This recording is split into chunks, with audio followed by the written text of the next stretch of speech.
এতিয়া কেইটামান বিশেষ কোণৰ ট্ৰিগোনোমেট্ৰিক অনুপাত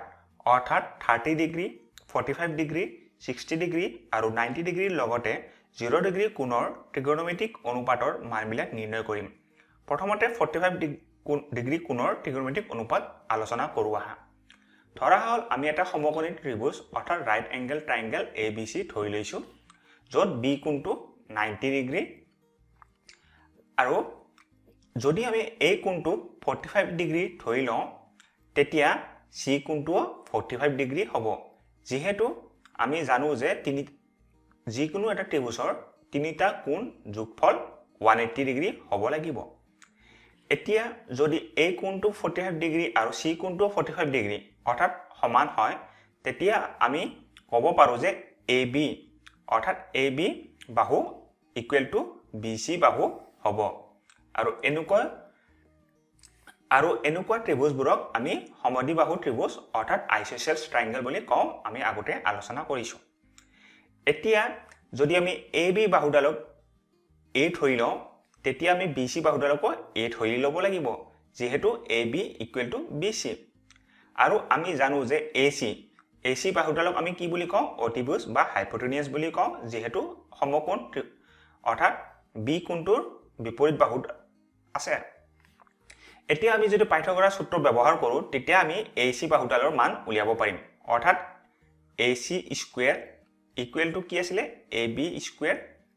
প্লাস BC স্কয়াৰ আছিল এটো আমি পাইথাগোৰাছ সূত্ৰৰ পৰা পাইছো এটা AC মান উলিয়াবলৈ হলে আমি AB মান কি ধৰি লৈছো A ধৰি লৈছো অৰ্থাৎ A স্কয়াৰ হ'ব আৰু BC ৰ মানো A স্কয়াৰ হ'ব হলে A square plus A square কৰিলে 2A স্কয়াৰ পাও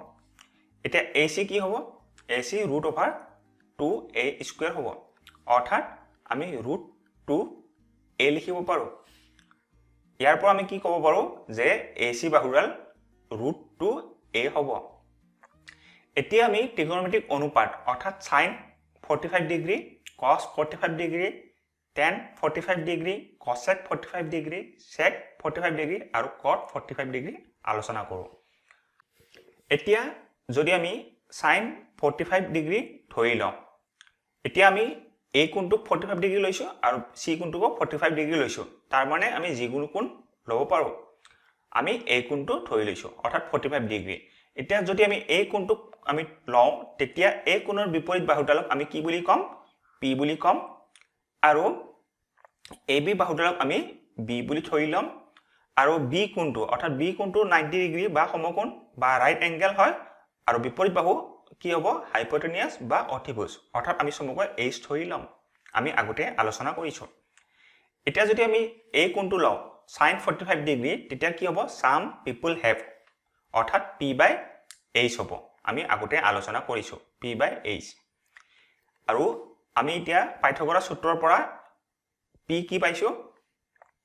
P যদি আমি A পাইছো H আমি কি পাইছো অৰ্থাৎ AC √2A পাইছো এতিয়া A কেনসেল কৰিলে আমি 1/√2 পাম এতিয়া যদি আমি sin 45 ডিগ্ৰী 1/√2 পাও তেতিয়া cosec 45 ডিগ্ৰী কি হ'ব আমি cosec 45 ডিগ্ৰী আমি 1/sin 45 ডিগ্ৰী লিখিব পাৰো যদি sin 45 1/√2 হয় cosec 45 ডিগ্ৰী কি হ'ব √2 হ'ব আমি আগতে আলোচনা কৰিছিলো এতিয়া নেক্সট আমি cos 45 ডিগ্ৰী আলোচনা কৰিম some people have curly brown hair অৰ্থাৎ B/H আৰু B আমি কি ধৰি লৈছো A আৰু H আমি পাইথাগোৰাছ থিওৰেম বা সূত্ৰৰ পৰা কি পাইছো √2A A কেনসেল কৰিলে 1/√2 অৰ্থাৎ sin 45 ডিগ্ৰীৰ মান 1/√2 হ'ব আৰু cos 45 ডিগ্ৰীৰ মানো 1/√2 হ'ব যদি cos 45 ডিগ্ৰী 1/√2 হয় তেতিয়া sec 45 ডিগ্ৰী কি হ'ব আমি জানো যে sec 45 ডিগ্ৰী মানে 1/cos 45 ডিগ্ৰী অৰ্থাৎ যদি cos 45 ডিগ্ৰী 1/√2 পাইছো sec 45 ডিগ্ৰী √2 হ'ব অৰ্থাৎ cosec 45 ডিগ্ৰী আৰু sec 45 ডিগ্ৰী √2 হয় এতিয়া আমি tan 45 ডিগ্ৰী উলিয়াবলৈ হলে কি হ'ব some people have curly brown hair turn permanently black অৰ্থাৎ P/B এটা P আমি কি থৈ লৈছো অৰ্থাৎ BC A থৈ লৈছিলো আৰু B অৰ্থাৎ AB বাহুক আমি A থৈ লৈছিলো A কেনসেল কৰিলে 1 পাও এতিয়া আমি cot 45 ডিগ্ৰী কি পাম cot 45 ডিগ্ৰী মানে আমি জানো 1/tan 45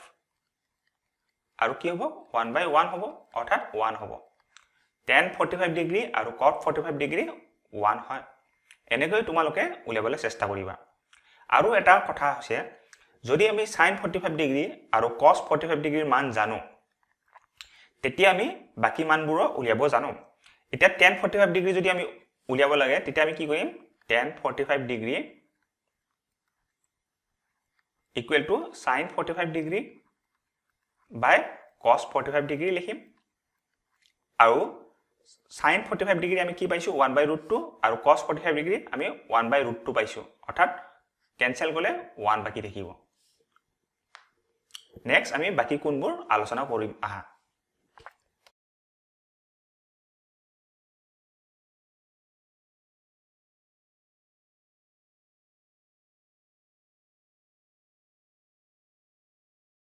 আমি অলপ আগতে 45 ডিগ্ৰী কোণৰ ট্ৰিগোনোমেট্ৰিক অনুপাত বা ৰেচিঅ'বোৰ উলিয়াবলৈ চেষ্টা কৰিলো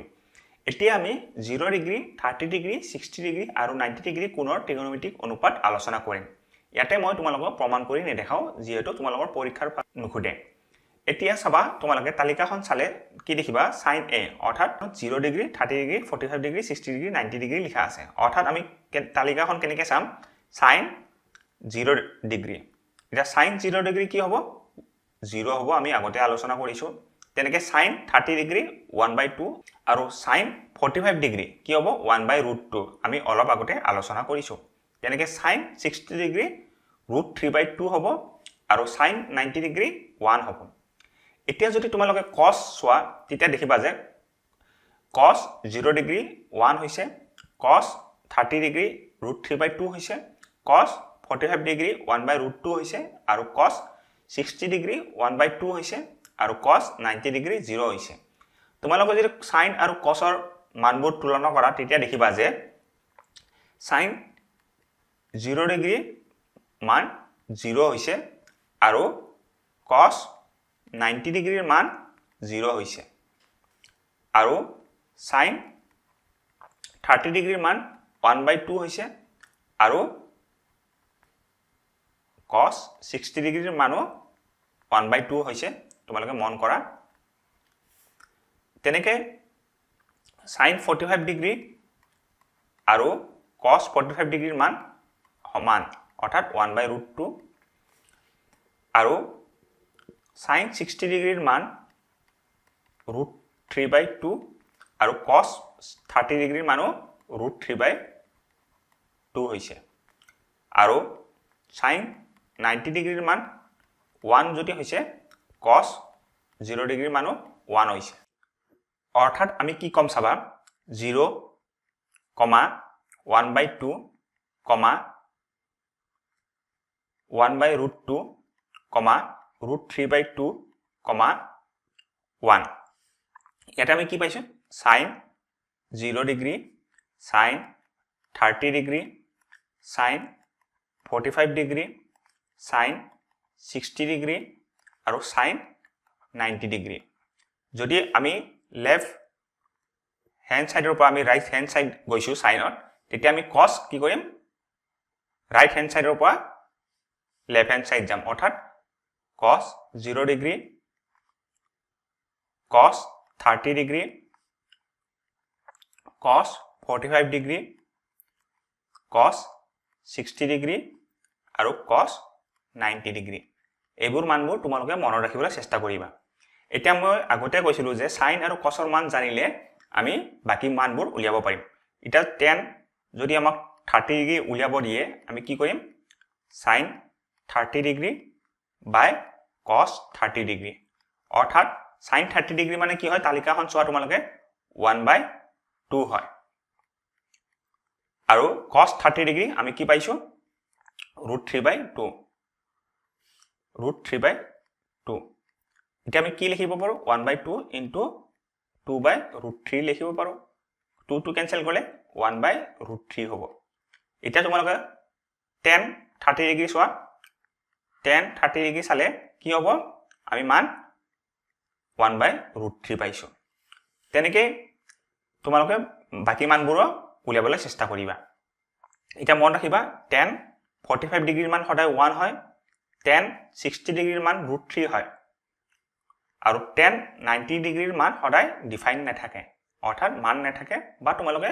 ক'ব পাৰা ইনফাইনাইট বুলিও ক'ব পাৰা তেনেকৈ cosec a sec a cot a এটা cosec a আমি কি জানো 1/sin হ'ব তেনেকৈ sec 1/cos হ'ব আৰু cot equal to 1/tan হ'ব তোমালোকে মানবোৰ এনেকৈ উলিয়াব পাৰা যদি তোমালোকে মানবোৰ মনত ৰাখিব নোৱাৰা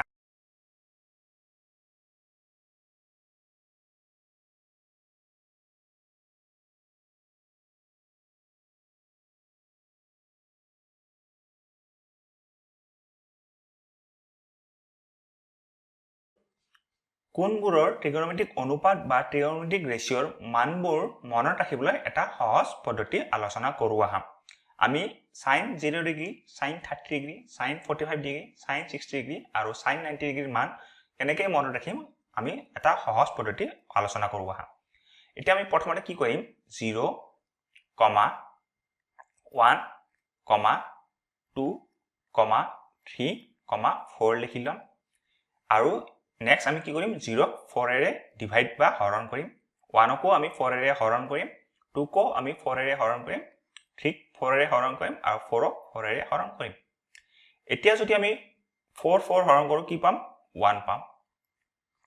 2/4 কৰিলে আমি 2 1 2 2 2 4 পাম অৰ্থাৎ 0 4 এৰে হৰণ কৰিলে বা ডিভাইড কৰিলে আমি 0 পাম 1 ক 4 এৰে হৰণ কৰিলে 1/4 এ লিখিম এটা 2/4 আমি কি লিখিব পাৰো 1/2 3/4 এ লিখিম 1 এতিয়া আমি মানবোৰৰ কি লম স্কয়াৰ ৰুট অৰ্থাৎ ৰুট ওভাৰ লম root over 0, root over 1/4, root over 1/2, root over 3/4, root 1 এতিয়া ৰুট ওভাৰ 0 আমি 0 লিখিম ৰুট ওভাৰ 1/4 এতিয়া 4 মানে আমি জানো 2 স্কয়াৰ অৰ্থাৎ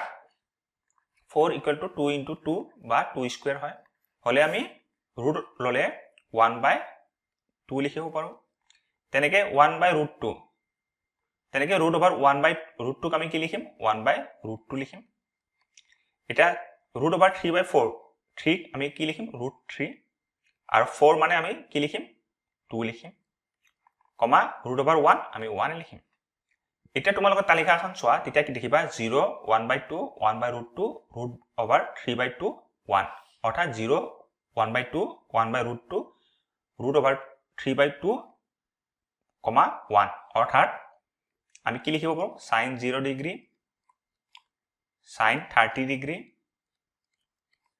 sin 45 degree sin 60 degree sin 90 degree লিখিব পাৰো তেনেকৈ আমি sin 90 ডিগ্ৰী অৰ্থাৎ cos 0 degree cos 30 degree cos 45 degree cos 60 degree আৰু cos 90 ডিগ্ৰী অৰ্থাৎ cos 90 ডিগ্ৰী মানে 0 হ'ব আৰু sin 0 ডিগ্ৰী মানে 0 হ'ব sin 30 ডিগ্ৰী মানে 1/2 হ'ব আৰু cos 60 ডিগ্ৰী মানে 1/2 হ'ব তোমালোকে চোৱা তালিকাখন cos 60 ডিগ্ৰী কি হ'ব 1/2 হ'ব তেনেকৈ sin 45 ডিগ্ৰী আৰু cos 45 ডিগ্ৰীৰ মান 1/√2 হয় চোৱা 45 ডিগ্ৰী 1/√2 হয় তেনেকৈ sin 60 ডিগ্ৰী আৰু cos 30 ডিগ্ৰীৰ মান √3/2 আৰু sin 90 ডিগ্ৰী আৰু cos 0 ডিগ্ৰীৰ মান 1 হয় এতিয়া যদি আমি sin আৰু cos ৰ মান জানো তেতিয়া আমি tan ৰ মানো উলিয়াব পাৰিম এটা ধৰি লোৱা আমি tan 60 ডিগ্ৰী tan 60 ডিগ্ৰী আমি কি লিখিম sin 60 ডিগ্ৰী বাই cos 60 ডিগ্ৰী এটা sin 60 ডিগ্ৰী কি হয় √3/2 হয় আৰু cos 60 ডিগ্ৰী 1/2 হয়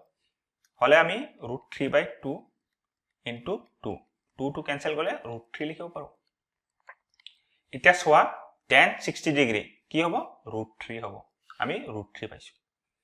তেনেকৈ যদি আমি cosec 60 ডিগ্ৰী লওঁ তেতিয়া চাবা sin 60 ডিগ্ৰী আমি জানো cosec 60 ডিগ্ৰী মানে 1/60 ডিগ্ৰী আৰু sin 60 ডিগ্ৰী মানে √3/2 যদি sinৰ মান sin 60 ডিগ্ৰীৰ মান √3/2 হয় cosec 60 ডিগ্ৰী কি হ'ব 2/√3 হ'ব মনত ৰাখিবা তেনেকৈ sec যদি আমি 30 ডিগ্ৰী লওঁ তেতিয়া কি হ'ব sec 30 ডিগ্ৰী চোৱা অৰ্থাৎ আমি 1/cos 30 ডিগ্ৰী লিখিব পাৰো এটা cos 30 ডিগ্ৰীৰ মান যদি √3/2 হয় sec 30 ডিগ্ৰীৰ মান 2/√3 হ'ব তোমালোকে এইবোৰ মান মনত ৰাখিবা তেতিয়া 8.2 প্ৰশ্নবোৰৰ কৰিব পাৰিবা